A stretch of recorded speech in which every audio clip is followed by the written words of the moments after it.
नमस्कार, आप सभी का स्वागत है और मैं हूं आपके साथ शुभेंदु सिंह। कोरोना की चुनौतियों को लेकर के कई सवाल उठे और इन चुनौतियों के बीच छत्तीसगढ़ में बेरोजगारी दर को नियंत्रित करने में सफलता मिली है। राष्ट्रीय और राज्य स्तर पर रोजगार को लेकर राष्ट्रीय सांख्यिकी कार्यालय ने जुलाई 2019 और जून 2020 तक श्रम बल सर्वेक्षण पर तीसरी वार्षिक रिपोर्ट जारी की है, जिसमें कोरोना काल और लॉकडाउन के असर का भी जिक्र किया गया। और इस रिपोर्ट में कहा गया है कि छत्तीसगढ़ में लोगों की नौकरियां और रोजगार प्रभावित हुए हैं। खनन, उत्खनन, निर्माण, वित्तीय सेवाएं, रियल एस्टेट, उत्पादन, होटल, परिवहन, संचार और लोक प्रशासन जैसी सेवाएं प्रभावित रहीं। बावजूद इसके खेती, वानिकी और मछली पालन और इनसे जुड़े कारोबारों से प्रदेश के लोगों को रोजी रोटी मिलती रही। इनसे लोगों के आर्थिक हालात ठीक रहे और छत्तीसगढ़ मंदी की गिरफ्त में नहीं रहा।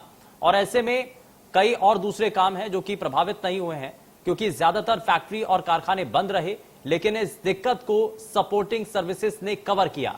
जहां श्रम की डिमांड बढ़ गई, उदाहरण के तौर पर परिवहन सेवाएं बंद होने से उनके भरोसे रोजी रोटी कमाने वाले बिजली, पानी, गैस, दूध, दवाएं, सब्जी, राशन और दूसरी चीजों की सप्लाई में लग गए, क्योंकि इन वस्तुओं की आपूर्ति या सेवाओं को लॉकडाउन में महत्व मिला। ऐसे में यह कहा जा सकता है कि नौकरियों से छत्तीसगढ़ में जो बेरोजगारी आई थी, उसकी भरपाई कृषि, वानिकी और मत्स्य पालन से जुड़ी सेवाओं ने काफी हद तक कर डाली है।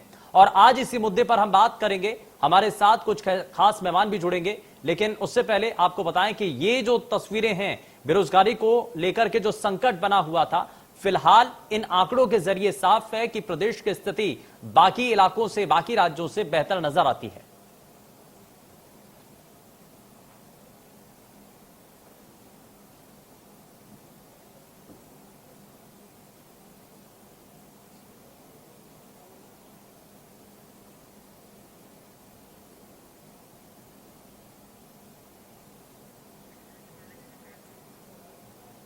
तो छत्तीसगढ़ में बेरोजगारी दर कम हुई है, उसके पीछे एक बहुत बड़ा कारण है, क्योंकि हमने देखा कोरोना संकट की वजह से, कोरोना काल की वजह से जितने हमारे आर्थिक क्षेत्र से जुड़े हुए जो लोग थे, आर्थिकी पूरी तरीके से देश की बिगड़ती चली जाती है।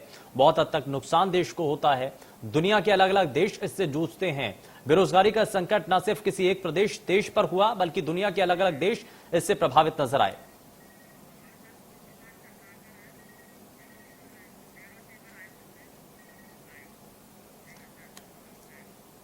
ओम प्रकाश चंद्राकर, जो कि ब्यूरो चीफ हैं, हमारे साथ जुड़ चुके हैं। जरा सीधे उनका रुख कर लेते हैं। ओम प्रकाश जी, सबसे पहले सवाल यही कि मौजूदा वक्त में आज जो स्थिति पूरे प्रदेश के अंदर बनी हुई है, देश के अलग अलग राज्यों की हालत कुछ ज्यादा बेहतर नहीं है, लेकिन छत्तीसगढ़ में जब लॉकडाउन लगता है, कोरोना संकट का काल जब यहां पर भी देखने को मिलता है, तो ये देखा जाता है कि बहुत सारी चीजें, बहुत सारे जो हमारे संसाधन है वो प्रभावित हो जाते हैं, उद्योग धंधे बंद हो जाते हैं।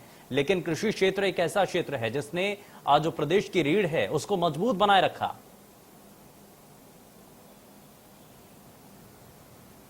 जी बिल्कुल शिवेंदु, जिस तरह से आप कह रहे हैं कि जिस तरह से पूरी दुनिया है वो कोरोना काल के बाद से आर्थिक मंदी के दौर से गुजर रही है, तो जाहिर तौर पे ये आर्थिक मंदी जो है बेरोजगारी को भी बढ़ाने वाला रहा है। साथ ही जो है लोगों के जेब खर्च जो है, जो जेब से जो पैसे भी हैं, जो जमा पूंजी है, वो भी निकलते जा रहा था। लेकिन यदि मैं कृषि की बात करूं तो कृषि में जिस तरह से कृषि का जो क्षेत्र है उस पर असर इसमें नहीं हुआ है, तो ये लाजमी है कि जब जिस तरह से यहाँ जो लोग हैं, जो कृषि का जो क्षेत्र है वो काफी कुछ तरक्की देखा गया है। फिशरीज की यदि मैं बात करूं छत्तीसगढ़ के अंदर, तो छत्तीसगढ़ में फिशरीज का क्षेत्र भी काफी डेवलप हुआ है। लगातार यहाँ पे जो बेरोजगार युवा है वो लगातार इस ओर रुझान दे रहे हैं। और जिस तरह से हमारी बात हो रही है कि ठीक है सर, बहुत शुक्रिया, आप हमारे साथ जुड़े, जानकारी दी। लेकिन सीधे